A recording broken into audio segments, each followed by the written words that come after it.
Praise the lord. ఈరోజు జీవపు మాట 133వ కీర్తనలో నుండి ఐక్యతను గురించిన ప్రాధాన్యత మరి వివరించి మీకు చెప్పాలని ప్రభు ఆత్మ నన్ను ప్రేరేపించినాడు. ఐక్యత చాలా గొప్ప సుగుణం.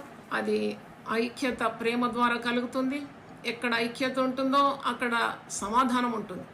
ఎక్కడ ఐక్యత ఉంటుందో అక్కడ దేవుని సన్నిధి సహవాసం ఉంటుంది.